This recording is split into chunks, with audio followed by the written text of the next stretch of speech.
Shark news. There's more. There is more. And I like that, which actually reminds me of the text I sent you regarding That's what I was meaning too. That was not in there, but it just reminded me. Okay. Moving I still forward. have it. Moving forward. For you Game of Thrones and Funko Pop lovers, get your pre-order on because it was announced yesterday. It's now available to pre-order the August release of the next series of Game of Thrones Pops. Woo! And they are freaking awesome. The new series features another Jon Snow prepared for battle. It's a cool looking figure and everything like that. A new Tyrion who has the wound from Ser Mendon healed. Complete with chalice and wine in his hand. Because he drinks and he knows things. Exactly. Cersei donning her coronation crown and royal headpiece. Bran Stark. Tormund, which I want Tormund. And standing at 6 inches tall, the giant 1-1. Why is the Bran Stark one standing? Ooh. That's touche. Yeah, good point. I mean, the Pops are fairly accurate to everything that they put out on TV, right? Yeah. Why is Bran Stark standing? Seriously, dude. Anyway. Little Throwback Thursday announcement that happened that got people all their buzz too. And if you haven't heard, for you classic gamers, you're going to love this one too. Sega announced Sega Mania is coming August 15th. Now, what exactly is Sega Mania? Sega Mania is their new video game. Now, why is that so important given all the letdowns we've had in on the Sonic games and everything like that? Well, Sega Mania is a return to their 2D roots, graphics, and play style, and will feature Sonic, Tails, and Knuckles. I saw the trailer for it. You can also scroll down in the feed. The video is right there. It is made in the absolute original style of Sonic. Nice. The way it should have been. Very good. Sega. Sega! Nicely done. Great move. Sometimes to go forward, you gotta go backwards. Mm-hmm. Sometimes it's not about just the graphics. Sometimes it's just about a good game. And yet this is what people complain Nintendo does all the time. But it works. Exactly. Sometimes it's not about just the graphics. Like, we have a lot of old game systems. We still play a lot of the old game stuff. People go on their Wii shop, and what do they get? Old games. Yep. And everything like that. Because, again, if the game is good, it doesn't really usually matter what the graphics look like. Mm-hmm. Graphics are cool. It's kind of like the WWE games. Yeah. Graphics-wise, unbelievable. But nothing beats No Mercy. To this day, No Mercy still the best WWE game ever released. Period. If you go back. Your opinion. Oh, excuse me. I never had a 64, so I don't know. Well, This it's is still true. it's heralded still as the greatest wrestling game that they ever put out. Anyway, moving forward, we reported, I believe it was last week or the week before, that a Power Rangers 2 movie probably wouldn't be happening. Mm-hmm. However, there's a little bit of a follow-up. Power Rangers 2 might have a little lifeblood in it just yet. The disappointing box office tallies of Power Rangers reboot have left some in the community fearful that there's not going to be a sequel or its possibilities. Though it is still in doubt at the moment, there might be a lifeline on it in the form of its toy sales. Now, while the movie didn't perform as expected, it clearly hasn't hurt the franchise's toy sales. In fact, it did quite the opposite. The latest data via We Got This Covered shows action figures in the Power Rangers line have seen an uptick by 122.8%. Just in April of this year, Power Rangers toy lines witnessed an increase of 185.9% compared to April of 2016. Wow. So the toy sales are absolutely through the freaking roof right now. Great. And that might actually help promote a Power Rangers 2. Now, we could by the end of this categorize it as a what the fuck.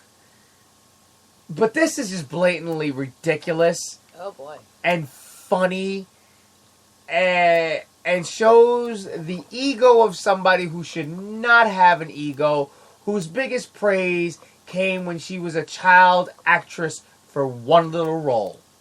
And I'm talking about Kirsten Dunst. Kirsten Dunst, as we know, has been very, very, vocal about the whole Spider-Man thing over the last couple of years and everything like that. She recently did, and there's always been a lot of speculation. Well, what are her true feelings? What are her true feelings? She's always saying a little thing here and here. Well, she finally did a full-blown interview. And she was asked, and she had some interesting things to say. This is going to get good. You guys are going to love this. You guys watching, you guys, everybody listening, you guys sitting here, you're going to love this. Here we go. Okay. Kirsten Dunst criticizes Sony's new Spider-Man reboot. If you ever wondered whether Kirsten Dunst was down for Sony Spider-Man's reboots, you've just been given an answer. The actress who played Mary Jane Watson in Sam Raimi's trilogy recently opened up about her thoughts on the Spider-Man reboots. Apparently, she doesn't really care for them. In an interview with Mary Claire, Dunst shares her thoughts about Sony's newest Spider-Man reboot with Marvel Studios.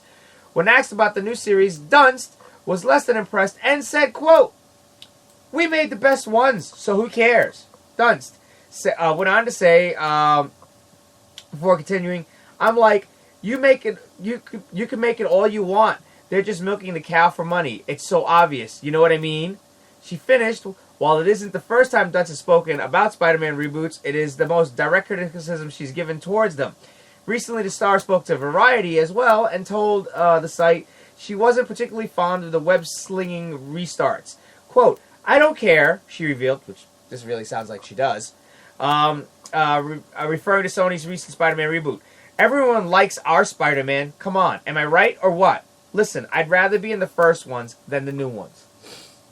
Henceforth, why she got pissed off that she didn't get the Mary Jane role when they did a reboot, huh? Well, it's not like they could have.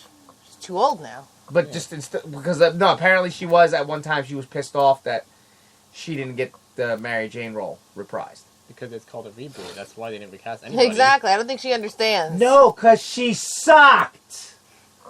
Oh, and Mary Jane's hot, and she's not.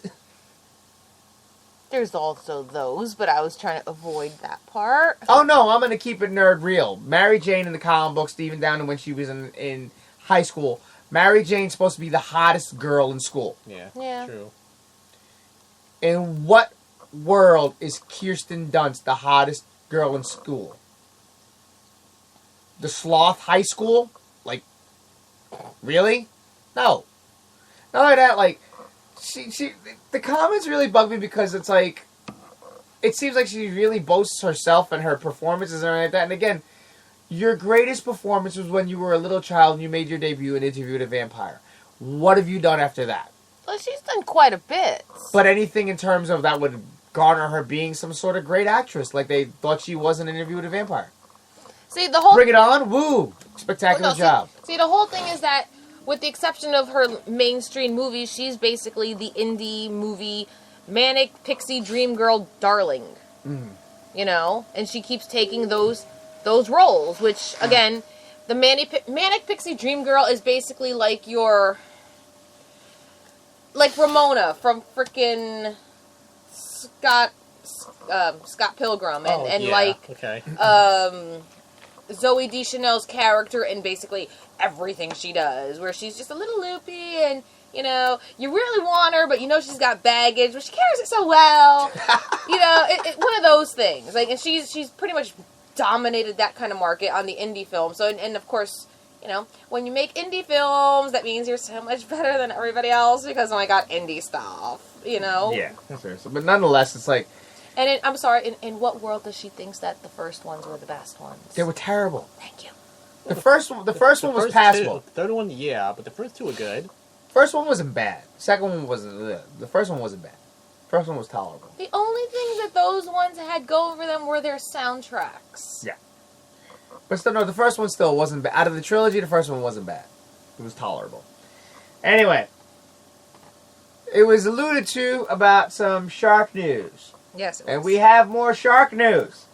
In the form of Sharknado 5 news that came out yesterday. Sharknado 5 title and cameos were announced. Sci-Fi announced on Thursday that the franchise's upcoming 5th installment is titled Sharknado 5 Global Swarming. The film will focus on Finn Shepard, Ian Ziering, and wife April Wexler's, Tara Reid's, and their son getting whirled around the world in a tornado. Yes, they're going global. They're going all over the place on this But global swarming isn't real. Wow.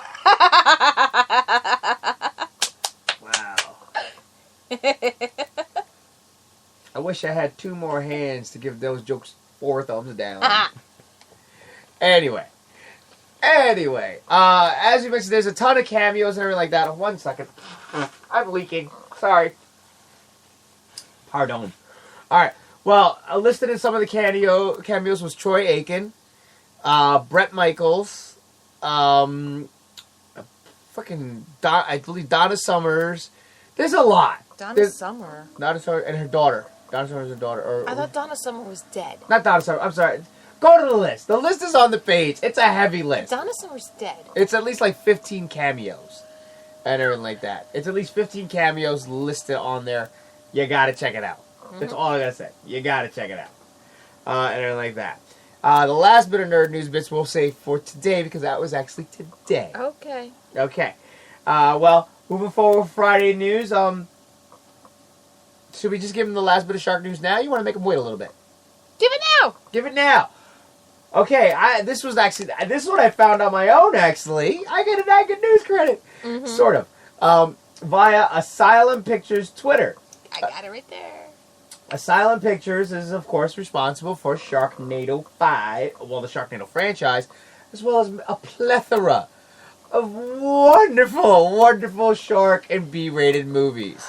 But they're also credited with a lot of... They use these B-rated movies to fund a lot more of their serious stuff, which are actually really good movies. But they know where their bread and butter is, and this is how they fund them. Nonetheless, as we know, the whole Sharknado thing falls hand in hand with Shark Week. Yes. And everything like that. Usually post Shark Week, they do their shark movie, B-rated shark movies and everything on Sci-Fi and everything like that. Well, Asylum said they are pushing forward with some new stuff leading into Sharknado 5. And I texted Miss Foxy them today, and I will let her present them to you, so she's got the information right there. On July 30th, Asylum Productions on Sci-Fi presents 5-Headed Shark Attack. Yeah, not 3, not 2, not 3, 5. We're skipping 4. Yeah, what happened We're to skipping 4? 4. No, we're going right to 5. 5-Headed Shark Attack. Yes. Yes, this is happening. 5-Headed Shark Attack. Yes. And following it up on August 5th is Empires of the Sharks. Empires of the Sharks. Mm-hmm. So mark your calendars for those 2 from Asylum Pictures. Those are going to be epic. 5-Headed Shark Attack. I'm trying to picture that, a 5-headed shark. Oh, this is going to be amazing. I'm going to assume that there's going to be like 3 here and like 2 here. Yeah, on it's like top. they're going to be one on top and one on bottom. Huh. Maybe like a fork. It'll be like a fork. I don't know, but for it to have 5 heads, it's going to have to be a big shark, and to have it look kind of anatomically correct, they're probably going to have to do kind of like a stacked thing. But, wow. 5-Headed Shark Attack. See, I could see it working if it were more of a megalodon size, because then the mouth itself would be all of the shark heads coming out. Like, ooh. Bundy, how many sharks? 5 shark heads. That never gets old. It never does.